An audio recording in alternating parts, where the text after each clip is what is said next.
Hi, this is Sai Kiran Ram here. ప్రజల కోసం ప్రశ్నించే గొంతునై please like, share and subscribe వివిడి న్యూస్ ఛానల్ నంద్యాల. కర్నూలు జిల్లా ఆదోని నియోజకవర్గం ఇసుక మాఫియాపై ఎమ్మెల్యే తీవ్ర హెచ్చరిక. ఆదోని నియోజకవర్గంలో విజృంభిస్తున్న ఇసుక మాఫియాపై ఎమ్మెల్యే పార్థసారథి తీవ్ర ఆందోళన వ్యక్తం చేశారు. ఇసుక రూపంలో అక్రమాలకు పాల్పడుతున్న వ్యక్తులను, ముఖ్యంగా ఇసుక మాఫియా సభ్యులను ఎట్టి పరిస్థితుల్లోనూ ఉపేక్షించవద్దని ఆయన స్పష్టం చేశారు. ఈ అక్రమాలను అరికట్టేందుకు తక్షణమే చర్యలు తీసుకోవాలని ఎమ్మెల్యే పార్థసారథి పోలీసులను మరియు ఉన్నతాధికారులను ఆదేశించారు. ఇసుక మాఫియా సభ్యులపై కఠిన చర్యలు తీసుకుని ఇసుక అక్రమ రవాణాను పూర్తిగా కట్టడి చేయాలని ఆయన సూచించారు. నియోజకవర్గంలో ఎవరు ఇసుక అక్రమాలకు పాల్పడకుండా పటిష్టమైన చర్యలు తీసుకోవాలని ఉన్నతాధికారులను కోరిన ఎమ్మెల్యే పార్థసారథి నేను వాళ్ళంతా చెప్పేది ఒకటే, ఆదోనిలో ఇసుక ధర విపరీతంగా పెంచేశారు. ఈ లోకల్ గా కొన్ని ట్రాక్టర్లో ఆ వంకల్లో, వాగుల్లో ఎక్కడన్నా పొలాన్ని లీజ్ తీసుకొని దాంట్లో తవ్వుకొని ఇసుక తెచ్చిస్తారు ఇక్కడికి. ఆ రకంగా లోకల్ గా తెచ్చిన ఇసుక వల్ల దాంట్లో బురద ఉంటది, మట్టి ఉంటది, ఉండాల్సిన ఇసుక ఉండదు. అది కన్స్ట్రక్షన్ కు పనికిరాదు. ఇల్లు కట్టుకోవాలంటేనో, రోడ్డు వేయాలంటేనో, లేదా బిల్డింగ్ కట్టాలంటేనో దీనికి పనికిరాదు.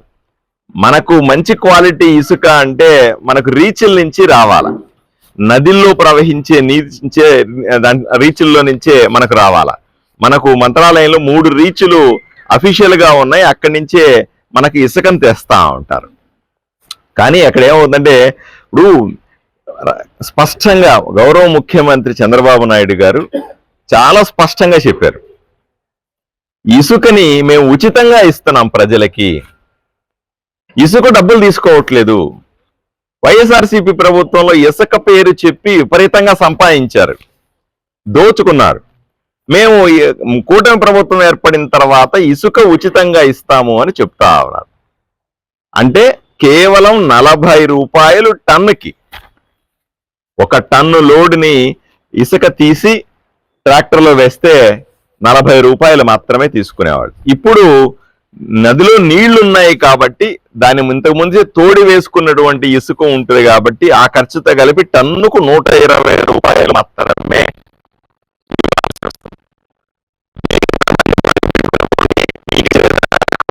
అవసరం లేదు అని కూటమి ప్రభుత్వం స్పష్టంగా చెప్తా ఉంది. ఆ రకంగా లెక్కేసుకుంటే ఇసుక రీచుల్లో నుంచి ఆదోనికి ఇసుక రావాలంటే 120 రూపాయలు టన్ అనుకున్నాం. ఇప్పుడు ఇంతకుముందు 40 రూపాయలే ఉండేది, ఇప్పుడు 120 రూపాయలు టన్ అనుకున్నాం. ఒక టిప్పర్ అంటే ఓ పెద్ద లారీ 20 టన్నులు వస్తుంది దాంట్లో ఇసుక. 20 టన్నులు ఇంటూ 120 రూపాయలు అంటే 2400 రూపాయలు మాత్రమే మనము అక్కడ ఇవ్వాల్సి ఉంటుంది. తర్వాత ఆ బండి బాడుగా, ఆ లారీ ఆదోనికి రావడానికి బండి బాడుగా, అది 5000 నుంచి 8000 రూపాయల మధ్య ఉంటుందా, 5000 నుంచి 6000 మధ్య, 5 నుంచి 6000 మధ్య ఉంటుంది అని చెప్తున్నారు. అందాజుగా 5000 రూపాయలే నాకు తెలిసి, 6000 రూపాయలు కూడా అనుకుందాం. 6000 ప్లస్ 2400, 8400 రూపాయలకి 20 టన్నుల ఇసుక ఏ ఇంటి దగ్గర అయినా సరే చేరాలా, ఏ కాంట్రాక్టర్ దగ్గర కన్నా పోవాలా, ఎక్కడన్నా సరే డంప్ చేయాలి. ఇది క్వాలిటీతో ఉన్న ఇసుక, దాన్ని జల్లెడ పెట్టాల్సిన పని కూడా లేదు. కానీ ఈ రోజు ఆదోనిలో మీరు చూడండి, 20 టన్నుల లారీ ఇసుక 18,000 రూపాయలు. ఇంక డిమాండ్ ఎక్కువ ఉందంటే 20,000 రూపాయలు కూడా ఛార్జ్ చేస్తా ఉన్నారు. ఇది ఎవరు ఛార్జ్ చేస్తా ఉన్నారు? దేనికి సంబంధించి? దీనికి సంబంధించినటువంటి ప్రత్యేక కమిటీని కూడా ఏర్పాటు చేశారు. ప్రతి నియోజకవర్గంలో లాగే ఆదోనిలో కూడా నియోజకవర్గంలో కమిటీ ఉంది. దీంట్లో సబ్ కలెక్టర్ గారు, తహసీల్దార్ గారు, ఎంపీడీఓ గారు, అలాగే పోలీస్ డిపార్ట్మెంటు, దాంతో పాటుగా వెహికల్ ఇన్స్పెక్టర్లు, వీళ్ళందరూ పుర ప్రజలు ఎవరైనా సరే బండిని చెక్ చేయొచ్చు. బండితో పాటుగా అది ఎన్ని గంటలకు లిఫ్ట్ చేశారు, ఎన్ని గంటలకు ఇసుక వేస్తున్నారు అనే డీటెయిల్స్ ఉండాలా. ప్రతి ఇసుక లారీకి కూడా ఒక బిల్ అంటూ ఉండాలా. అక్కడ ఎంత లిఫ్ట్ చేశారు, ఎన్ని గంటలు లిఫ్ట్ చేశారనే బిల్లు ఉండాలా. దానికి సంబంధించిన సమాచారం జియో ట్యాగింగ్ ఉండాలా ఆ వెహికల్ కి. ఇవన్నీ ఉంటేనే ఇసుక లారీని అనుమతించబడుతుంది, లేకపోతే దాన్ని అక్రమమైన ఇసుకగా మనం పరిగణిస్తాం. మీరు ఇప్పుడు పోయి చూడండి, ఆదోనిలో ఎన్ని లారీలు పోతా ఉంటాయి, రాత్రి పగలు. మీరు రాత్రిళ్ళు చూస్తే ఇంకా విపరీతంగా లారీలు పోతా ఉన్నాయి. ఈ లారీలన్నీ కూడా దేనికి కూడా బిల్లు ఉండట్లే, దేన్ని కూడా పట్టించుకునే పరిస్థితి లేదు.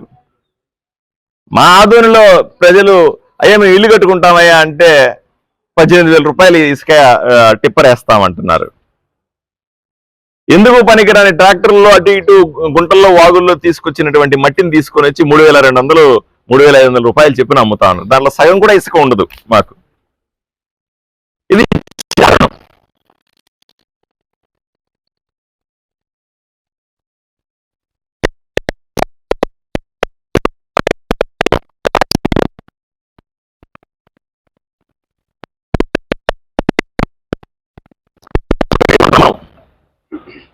ఇల్లు కట్టుకునే వాళ్ళకి ఉపశమనం ఇవ్వాలనుకుంటున్నాం, కానీ అలా జరగట్లేదని చెప్తా ఉన్నా.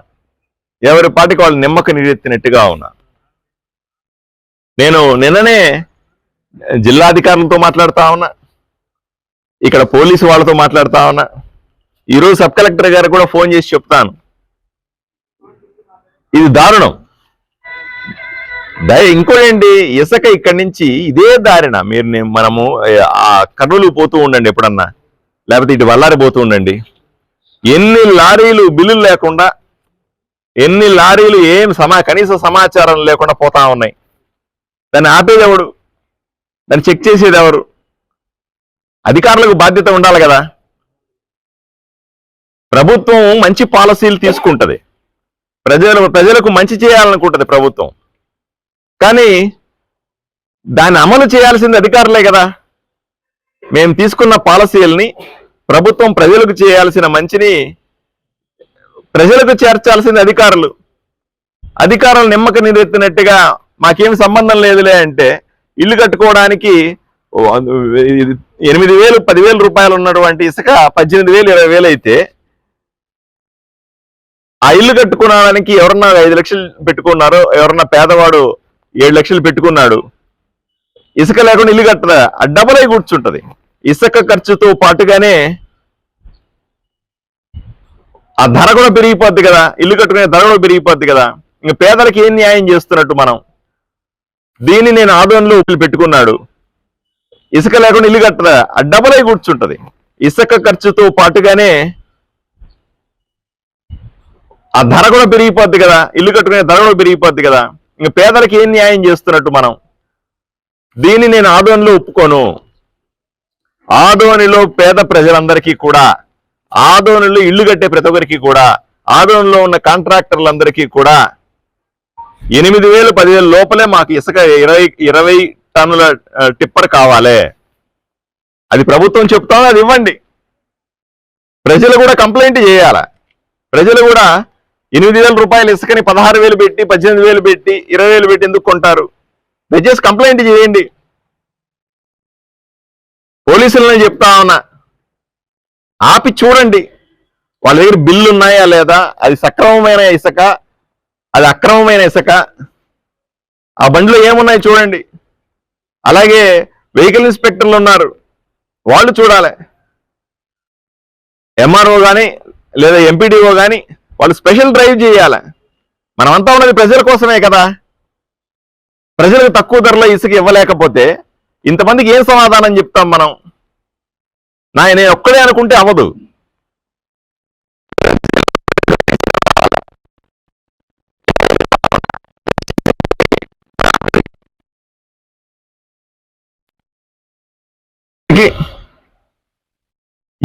ఎక్కడైతే సమాజంలో అందరూ సైలెంట్ గా ఉంటారో అక్కడ విపరీతమైన దౌర్జన్యం వస్తుంది, విపరీతమైన దోపిడీ వస్తుంది. ఇసుక రూపంలో దోపిడీని నేను ఒప్పుకోను. ఇసుక రూపంలో జరుగుతున్నటువంటి ఈ అక్రమాన్ని వెంటనే కట్టడి చేయాలి. దయచేసి అధికారులందరూ కూడా ఈ జరుగుతున్నటువంటి అక్రమాన్ని, ఇంతమంది ఫిర్యాదు చేస్తా ఉన్నారు చూడండి నా దగ్గరికి వచ్చి, ఒకరోజు ఫిర్యాదు చేశారంటే ఏదో డిమాండ్ ఉంది కాబట్టి అట్లా అయింది అనుకోవచ్చు.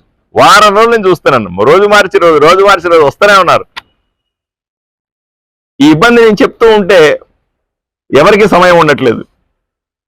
కాబట్టి ఈ విషయాన్ని వెంటనే అధికారుల ద్వారా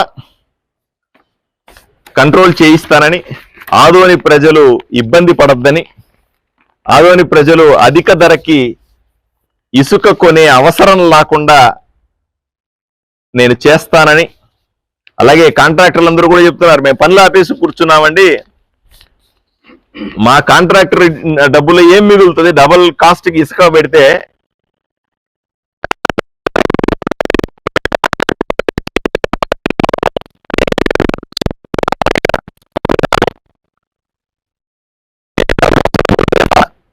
దగ్గర నుంచి కాంట్రాక్ట్కి ఇచ్చి చేయమంటా ఉన్నాం. వీళ్ళు గిట్టుబాటు కాదు అని కాంట్రాక్ట్లు చేయకపోతే ఇసుక కొనడానికి ఖర్చు ఎక్కువ, సిమెంట్ కొనడానికి ఖర్చు ఎక్కువ అయిపోయింది, అన్ని దౌర్జన్యాలు అంటే నేను తెచ్చిన డబ్బులన్నీ వృధా అవుతాయి కదా. ఈ ఊరిని ఎట్లా అభివృద్ధి చేసుకునేది నేను? దీన్ని సీరియస్ తీసుకోవాల్సిందిగా అన్ని డిపార్ట్మెంట్లకు సంబంధించినటువంటి వ్యక్తుల్ని, పోలీసునైనా రెవెన్యూ అయినా సరే మిగతా డిపార్ట్మెంట్లందరినీ కూడా, సబ్ కలెక్టర్ గారు కూడా దీన్ని సీరియస్ గా పట్టించుకోవాలని ఇప్పుడే ఫోన్ చేసి చెప్తాను. వీళ్ళ సమస్యను 100% వీళ్ళని తొందరగా తీరుస్తానని వీళ్ళకి హామీ ఇస్తా ఉన్నాను. తెలుసుకోవాల్సింది అధికారులు 4 బండ్లు పట్టుకుంటే దాంట్లో పేపర్లన్నీ చక్కగా ఉన్నాయా లేదా తెలుసుకుంటే, ఒక లారీ అక్కడి నుంచి రీచ్ నుంచి బయలుదేరింది అంటే దాంట్లో పేపర్లు ఉండాలా. ఏం పేపర్ ఉండాలా? ఆయన ఇసుక లోడ్ చేసి ఇచ్చినటువంటి రిసిప్ట్ ఉండాలా. ఆ రిసిప్ట్లో ఏమేమి ఉంటది, ఎన్ని గంటలకు లోడ్ ఎత్తారు, ఎంతసేపు ఉంటది, ఎన్ని టన్నులు ఉంది ఆ వెహికల్లో, ఇవన్నీ రాసి ఉంటది. ఆ వెహికల్ కు జియో ట్యాగింగ్ ఉంటది. మనకి లారీ ఓనర్లు ఈ రకమైన దుర్మార్గం చేస్తా ఉన్నారా, లేదా రీచ్లో ఏమైనా దుర్మార్గం జరుగుతా ఉందా,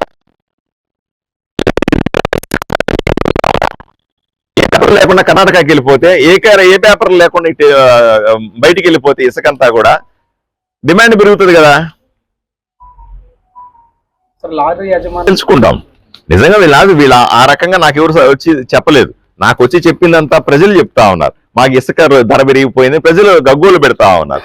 కాంట్రాక్టర్లు అంతా వచ్చి చెప్తున్నారు ఇసుక ధర పెరిగిందని. నాకు లారీ యజమానులు వచ్చి మేము అక్కడ కడుతున్నాము అంటే వాడి తోలు తీస్తా నేను.